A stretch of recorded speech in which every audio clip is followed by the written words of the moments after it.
Welcome everyone, Ed here from Graveyard Excursions, and today I'm in Wickliffe, Ohio, outside of Wickliffe Cemetary, circa 1808. And it's a small little cemetery. The slogan for Wickliffe, Ohio is small city, big life, I believe. And this is where some of the residents have been laid to rest. And it's kind of hard to find because it's off Euclid Avenue over here across from the Subaru car dealership. And then there's a Mullinax, or it used to be Mullinax Ford over there alongside. But it's tucked away in this little nook over here. But there's a lot of history going on over here. So let's check it out.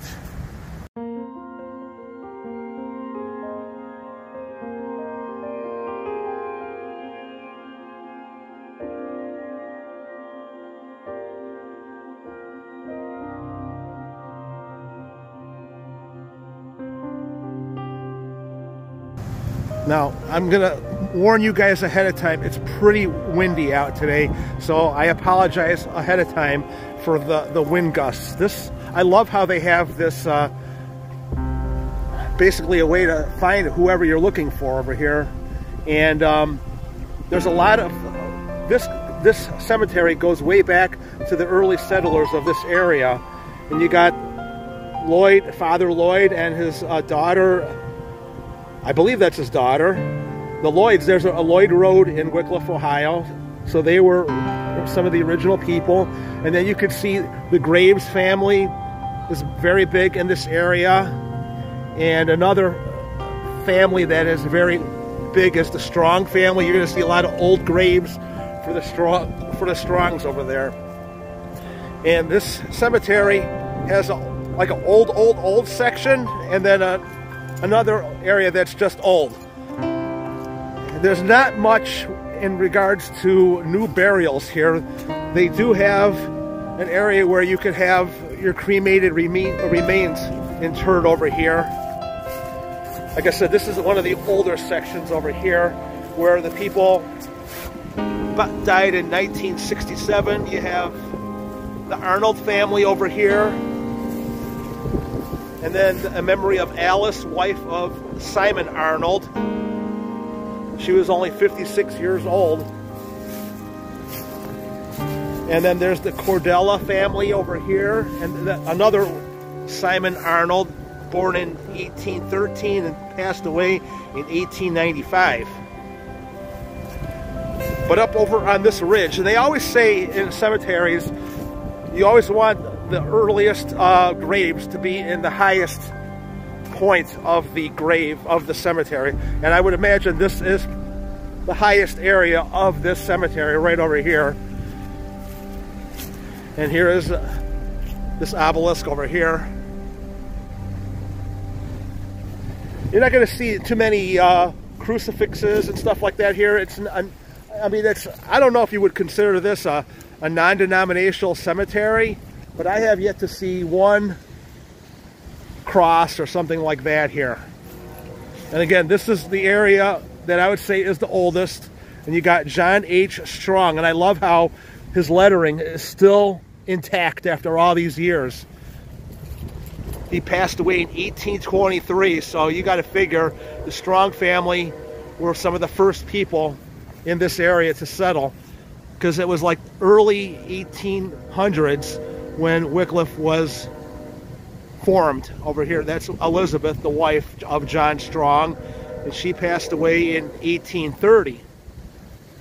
So, and James, the son of John, over here, and Mary Ann Cone, who died January 8th, 1826. 2 years old. Wow, that's harsh. All right. I always have to stop by over here. You got Timothy R. Carpy. This is one of the newer burials back in 2004. It looks like he was a baseball player and a car collector enthusiast, and he was a Vietnam vet. Thank you for your service, Timothy R. Carpy. Born January 20th, 1950, and passed away June 28th, only 54 years old. So sad. And that is the obelisk for John Lloyd, or this is actually the Lloyd family plot. I think that's John's marker over here because it says father on it. And this would be Leicester Lloyd. I don't know. I think that's I don't know if that's a man's name or a woman's name. So if you guys know, put it in the comments over there. But it's very imposing, to say the least.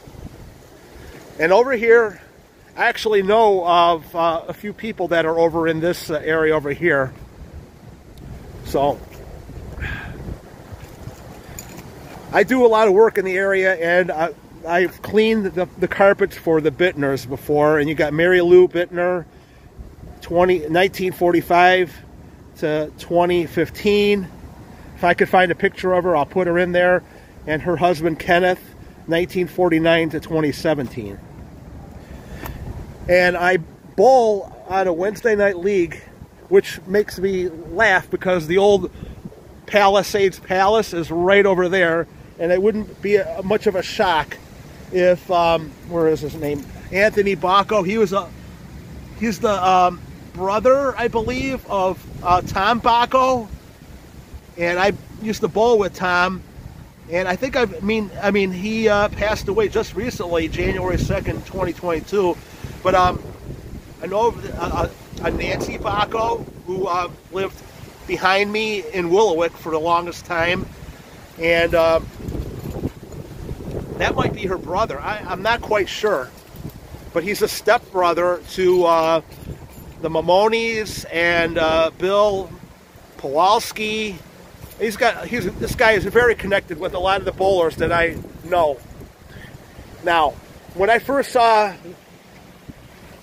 Frank Joseph Fenn, I automatically assumed that he was a relative to Lorraine Fenn, who was a Lake County treasurer at one point, and I think she's in Columbus in the House of Representatives. But it turns out that there is no relationship with Lorraine Fenn, but this guy did serve our country in Vietnam, and he was a decorated military man for the Marines. So thank you, Frank Joseph Jr. Fenn, for your service. Anyway, yeah, this is a small little cemetery, but and it's, like I said, it's tucked away in this area over here by Euclid Avenue, and you could access it either down over here by Mullinex. I parked in the building up front and just walked down this path over here. So if you're ever in the area, I highly recommend checking it out. There's a lot of Wickliffe history right in our own backyard. Anyway, thank you again for watching Graveyard Excursions, as we are here at the Wickliffe Cemetery. Like, comment, and subscribe if you're new here. And I see you guys all in the next video. Bye-bye.